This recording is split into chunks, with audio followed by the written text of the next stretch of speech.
just want to... Oh, I can't resist. I'm supposed to quit right here. But, oh, yes.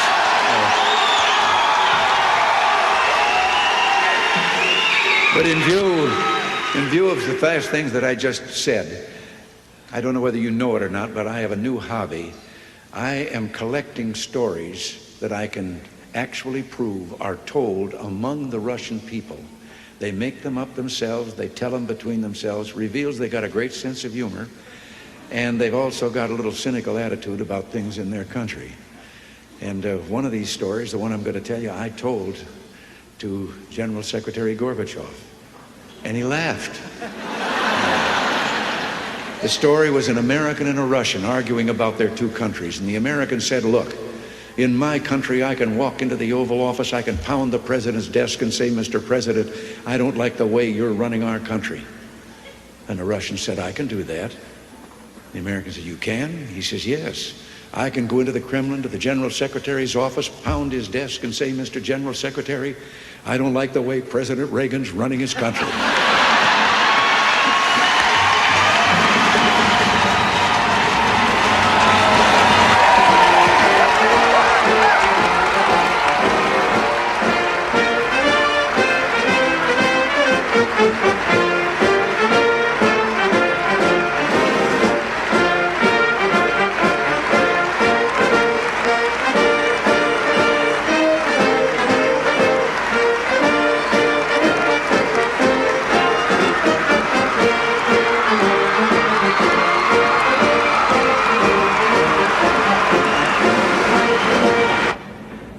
I've been collecting stories, jokes, that I can absolutely establish are told by the people behind the Iron Curtain in the communist bloc, which reveal they've got a great sense of humor, but they've also got a pretty cynical attitude toward their system.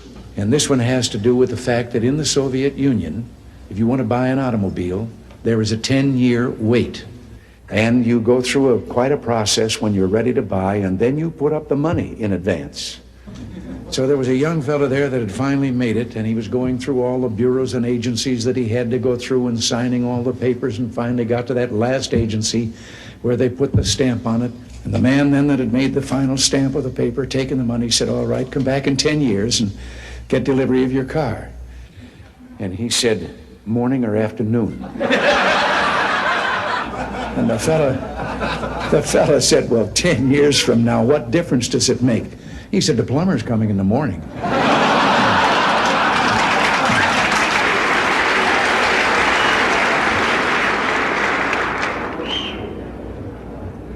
Mr. Speaker, Mr. President, distinguished members of the Congress, honored guests, and fellow citizens. Today marks my first State of the Union address to you, a constitutional duty as old as our republic itself.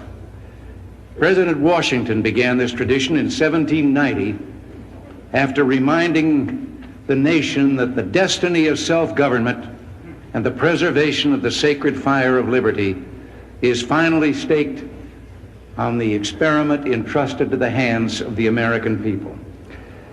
For our friends in the press who place a high premium on accuracy, let me say, I did not actually hear George Washington say that.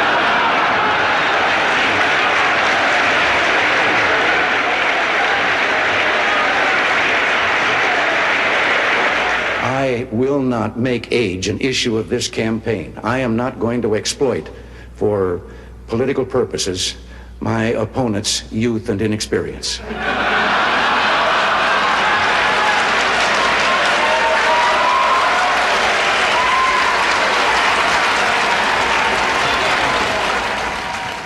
know, I received an invitation that said, please come to Ellis Island July 4th for the 100th birthday celebration of an American institution.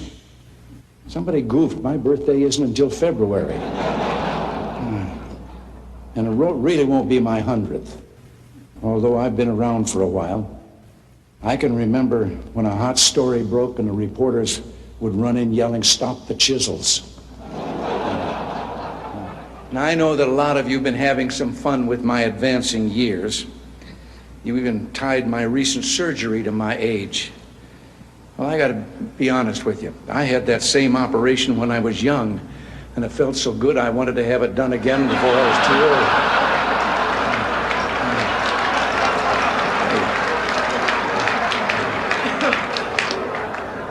But I am aware of my age.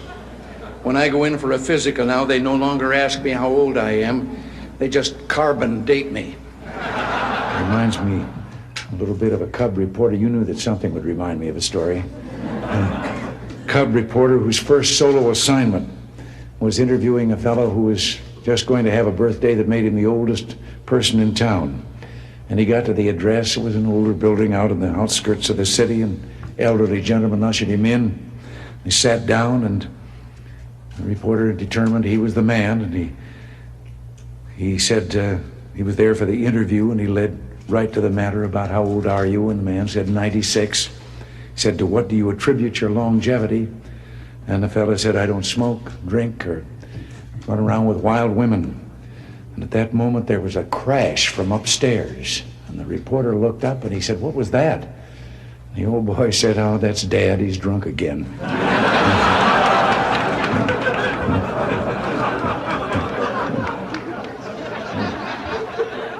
I can still remember my first Republican convention.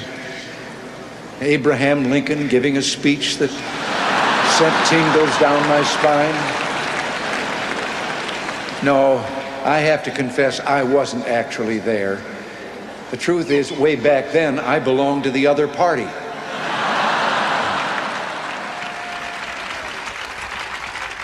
Thank you all so very much. In all the 36 anniversaries of my 39th birthday, this has certainly been the most memorable. George, Barbara, all of you up here on the top shelf, together with me, and all of you, ladies and gentlemen, I am enormously touched. Yes, today is my birthday. 75 years ago, I was born in Tampico, Illinois, a little flat above the bank building. He didn't have any other contact with the bank than that.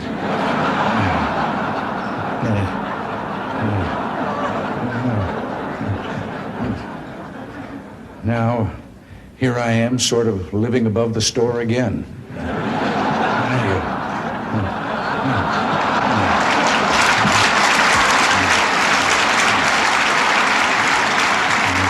Thank you all very much. Please. Be seated, and welcome to the White House. I always feel self-conscious when I say that, and I say it every time I'm in here, but somehow technically, and that just kind of explains some of the problems of government, that this old executive office building is part of the White House. I haven't put my clothes in a single closet over here. With this great reception that you've given me, I have to say that there was once upon a time that to be a Republican in this area of the country felt a little bit like being Gary Cooper in High Noon, outnumbered in a big way. But I remember the story of a fellow who was running for office as a Republican, and he was in a rural area and that wasn't known to be Republican, and he stopped by a farm to do some campaigning. And when the farmer heard he was a Republican, his jaw dropped, and he said, wait right here till I go get Ma. She's never seen a Republican before. So he got her, and the candidate looked around for a podium from which to give his speech, and the only thing he could find was a pile of that stuff that Bess Truman took 35 years trying to get Harry to call fertilizer. So he got up on the mound, and when they came back, he gave his speech. And at the end of it, the farmer said, that's the first time I ever heard a Republican speech. And the candidate said, that's the first time I've ever given a Republican speech from a Democratic platform.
There's nothing I enjoy more than a little country humor. One of the great things about having you here is that I get to tell a farm joke. Now, first I need a setting, but Rick, you're from Kansas, right? You bet. Okay, this takes place in Kansas. There was an old Kansas farmer there. He had a piece of creek bottom land that had never been developed at all. It was all rocks and brush and all messed up, and he started in on it, clearing it, the underbrush, and hauling away the rocks, then cultivating the soil there, and he planted a garden, everything from vegetables on to corn, and it really became a garden spot, and he was pretty proud of what he'd done. So one Sunday morning in church after the service, he asked the preacher if he wouldn't stop by to have a look. Well, the preacher arrived, and he took one look, and he said, "Oh, this is wonderful." He said, "These are the biggest tomatoes I've ever seen. Praise the Lord."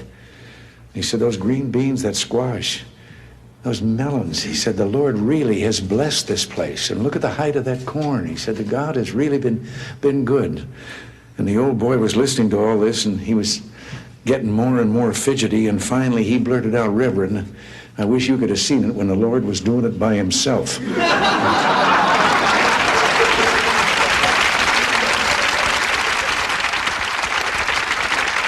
I do understand something about farmers' problems. I remember some years ago when Ezra Taft Benson was the Secretary of Agriculture, and he was out in a time of hardship, meeting with some farmers and hearing some of their problems. In one particular place, there was one man that was really giving them a bad time. His complaints were numerous, and he was going on about them, and finally Ezra turned to a staff member and looked at some notes that were shown him, and then turned back and said, "Well, now, wait a minute. You didn't have things all too bad here. Last year you had 29 inches of rain." And the man said, "Yes, I remember the night it happened."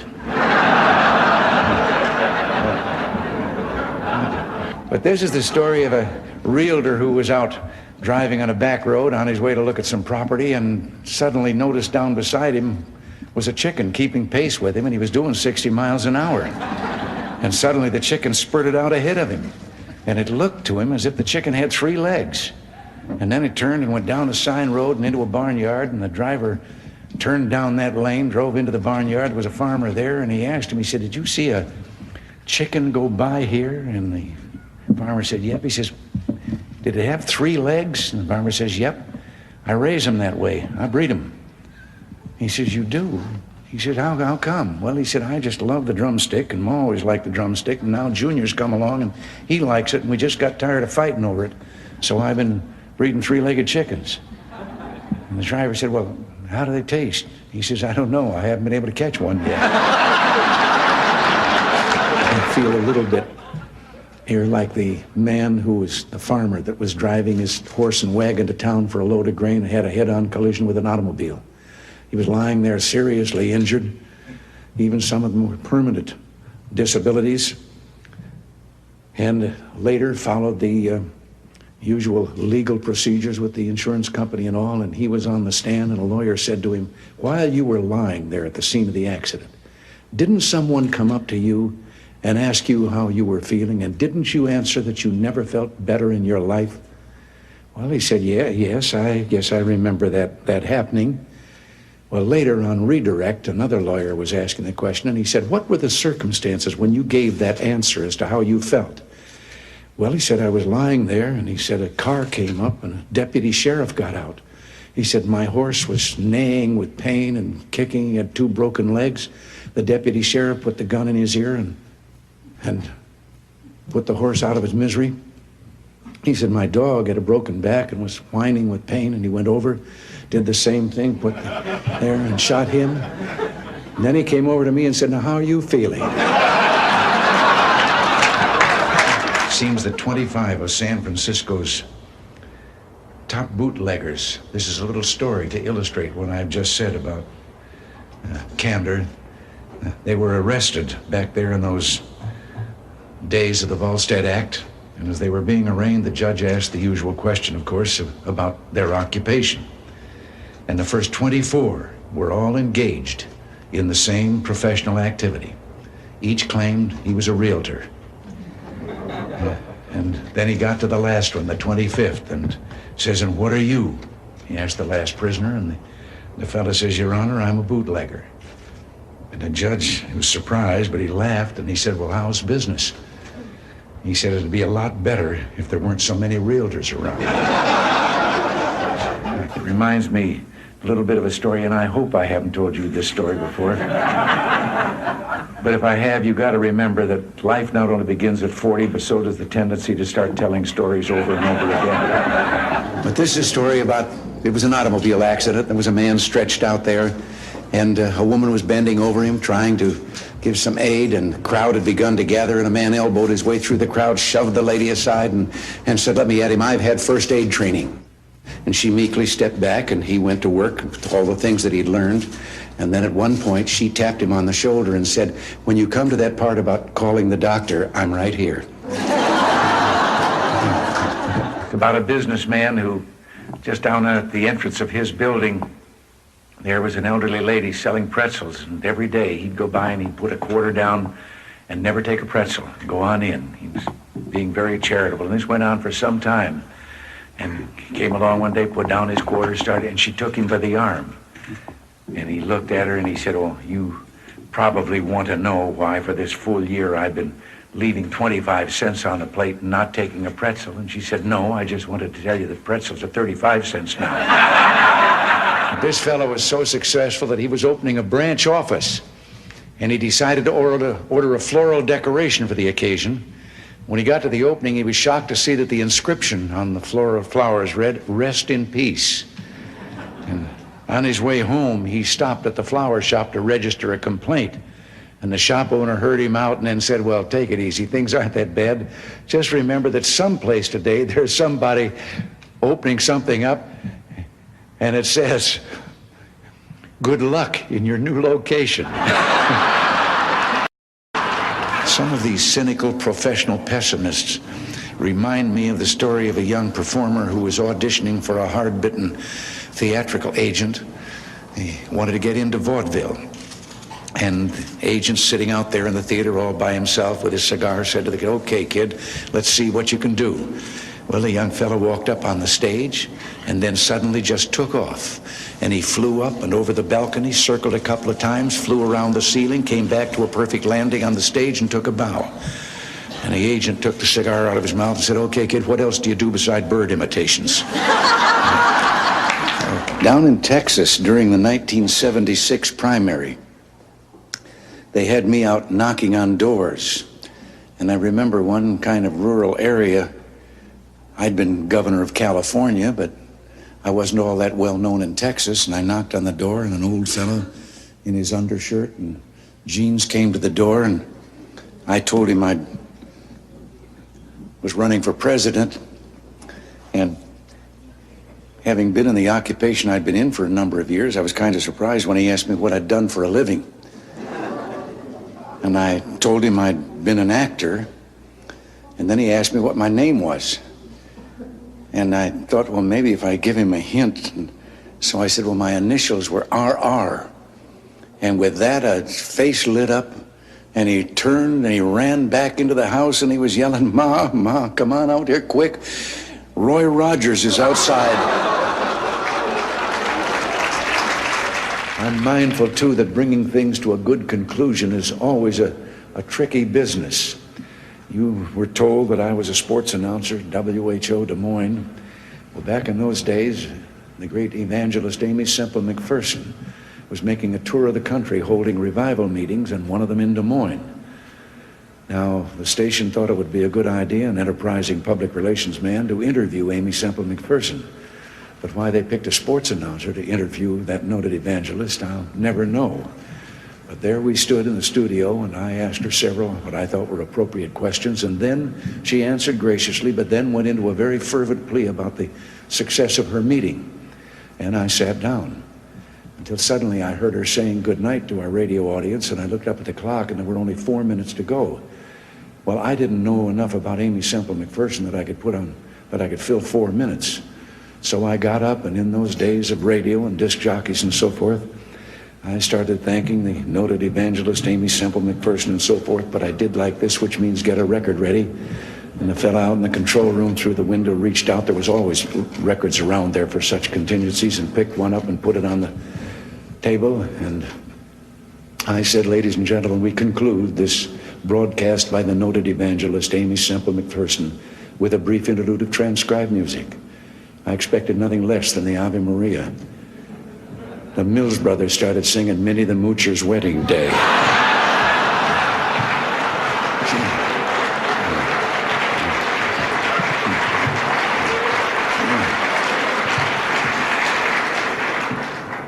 She never did say goodbye. She just slammed the studio door as she went out. I also feel a certain kinship with those of you who are members of the clergy. Now, this is a comparison that isn't always made, but politicians and clergy do have a lot in common. We both have to make speeches and keep our audiences interested. And I know I'm running a risk in telling members of the clergy a story about their own profession, but maybe it will be new to some of you. It has to do with a young minister who was very disturbed because sometime, particularly on those hot Sunday or Sunday mornings, he'd see his group nodding off while he was preaching his sermon, and he told about his distress to a more experienced and older clergyman who said that he'd had that same problem, but he'd found an answer to it. He said, when you see them and their eyes beginning to close, he said, you just insert a line in your sermon and say, last night I held another man's wife in my arms. And he said, they'll wake up. Well, it happened. There came a hot Sunday morning, and there they were, and the eyes were closing, and remembering, he said the line, last night I held in my arms a woman who was not my wife. Well, the first minister had told him that after he got them awake, he was to then say, that woman was my dear mother. And this young fellow said the line, and then said, I can't remember who she was. Fellow fell off a cliff, and as he was falling, grabbed a limb sticking out the side of the cliff and looked down 300 feet to the canyon floor below, and then looked up and said, Lord, if there's anyone up there, give me faith. Tell me what to do. And a voice from the heavens said, if you have faith, let go. He looked down at the canyon floor and then took another look up and says, is there anyone else up there? Now that I'm approaching the end of my presidency, I have to be careful about these waves of good feeling and where they might carry me. That's why I keep reminding myself of a trip that Nancy and I made to Ireland. We were in Cashel Rock, where St. Patrick is supposed to have raised the first cross in Ireland. And a young Irish guide was showing us through the ruins of the old cathedral where that took place. And then he took us through the ancient cemetery, and we came to one huge tombstone there. And the inscription on that tombstone was, remember me as you pass by, for as you are, so once was I. And as I am, you too will be, so be content to follow me. And that had proven too much for some Irishmen who had scratched underneath the inscription on the stone. To follow you, I am content. I wish I knew which way you went. I have to pause for a second. I've already told this to some of you, but to tell the rest, because I know that Father Hesburgh is here in the room someplace from Notre Dame. Back in the days of the great Knut Rockne, when Notre Dame was the giant of the football world. And I told this one, Bill, you'll have to hear it again. I told it in the car. There was a great football coach named Knut Rockne at Notre Dame University. And he had a turnout of so many men that he knew he would have to dismiss many of them before long. And he decided to kind of accelerate this selection system. So he got a soccer ball, and he gathered them around. And he said, now, this is a soccer ball. And he said, just to kind of get started, and he said, I want you to remember, football is a game that takes courage. He said, I'm going to divide you up into two groups. And then we'll put the ball down between you, and the idea will be to kick the ball, to try and kick it over the other fella's goal line. Now, he said, in the course of this, remember, you may have to kick a few shins. But he said, remember, football is a game of courage. And then he looked down, and the ball was gone. And he said, wait a minute, who took the soccer ball? And the littlest guy in the front rank on one side said, never mind the ball rock, when do we start kicking? You know, a favorite story of mine, I always remember one of the favorite stories, which puts me in mind of another story. It reminds me a little bit of the story of the man that took his young son-in-law out and was going to introduce him to golf and told him all that he had to do and teed up the ball, and the kid took a swing and he missed the golf ball entirely but hit a ant's nest there and into the air, and so lined up and took a crack at it and again hit another gouge out of the ant's nest, and now there were ants flying all the way through the air, and as he lined up for the third try, 2 ants peeked out of the crater that he'd left, and one of them said, if we want to survive this, we better get on the ball. But I've always thought of the importance of communication and how much a part it plays in what you and I, what all of us are trying to do.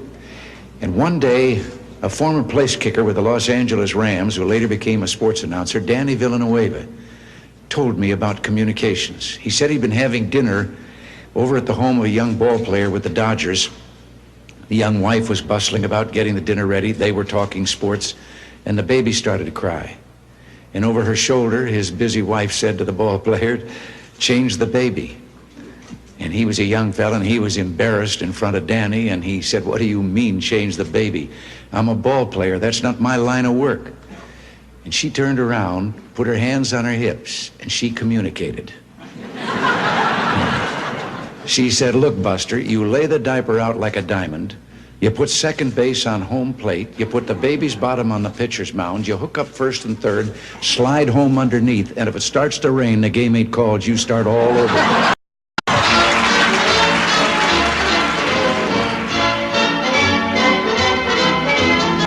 You know, less than 1 family out of 7 in the Soviet Union owns an automobile.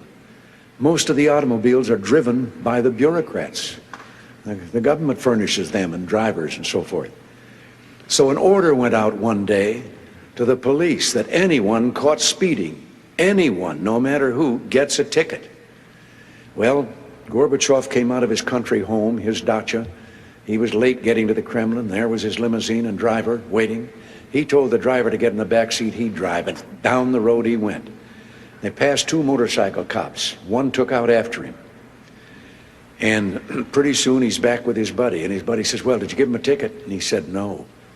Well, he said, why not? Oh, he said, too important.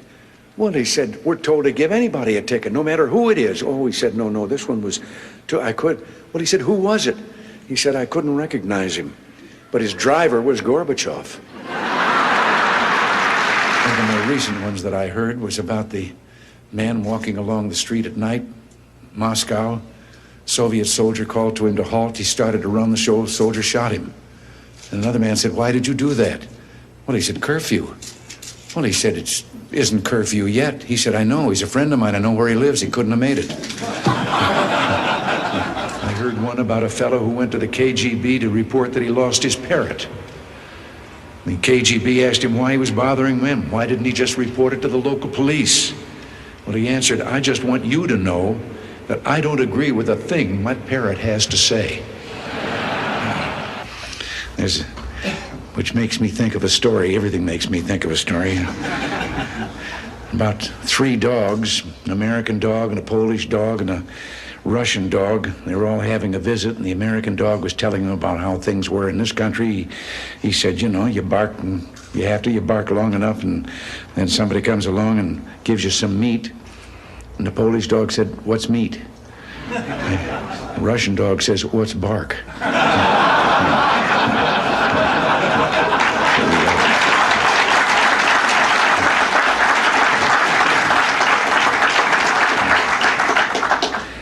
I have to interrupt right here and tell you that in one of my visits, I won't name him, I don't want to embarrass him, but one of the heads of state that I met with on this visit, he gave me one while I was on the way.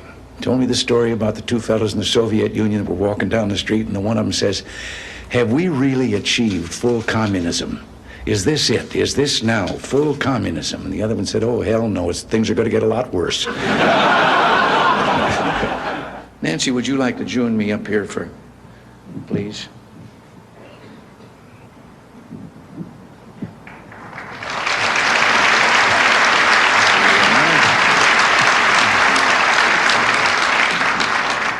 I know it's getting late, dear, but it's not often that we have so many people who've written about us and broadcast about us all together in one room like this, and I thought you might like to say a few nice words to them.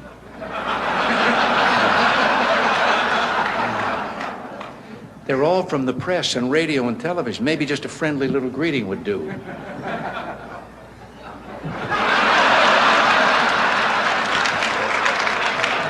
How about just a word or two, something friendly, even one kind word? I'm thinking. Seriously, my friends, as always, we've had our share of laughs tonight at one another's expense, which is as it should be in a city where the issues are important and the passions run so deep. Maybe the fun and good nature of evenings like this is a good place to start. So thank you for your hospitality, and thank you for inviting us. Thank you. All right.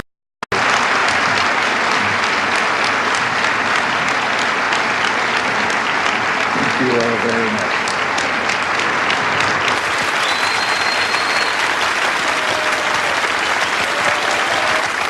There aren't any words that can properly tell you how bittersweet these days are, and the things that we would like to say to all of you. You know, I keep remembering back, and not too far, when someplace along the line there would always be a picture of a president standing in the Oval Office, looking out the window, usually the picture from behind, and he's standing there, and then his words are quoted as a tag for that picture about, "This is the loneliest place," and what a lonely, and so forth. I don't know about them. I haven't been lonely 1 minute.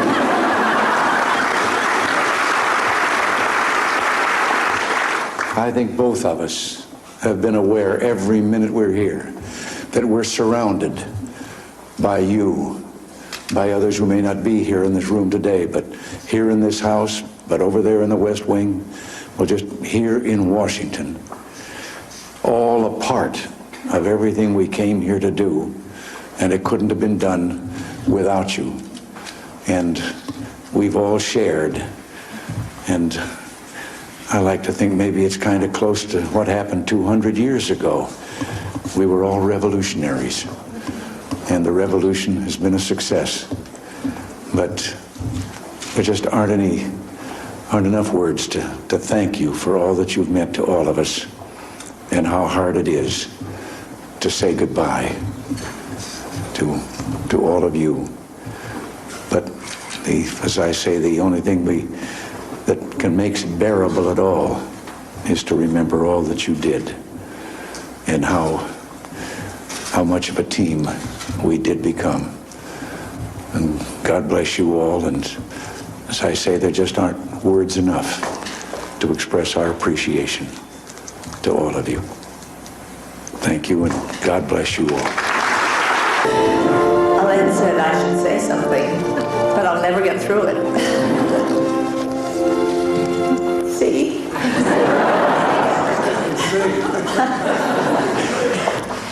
Thank you.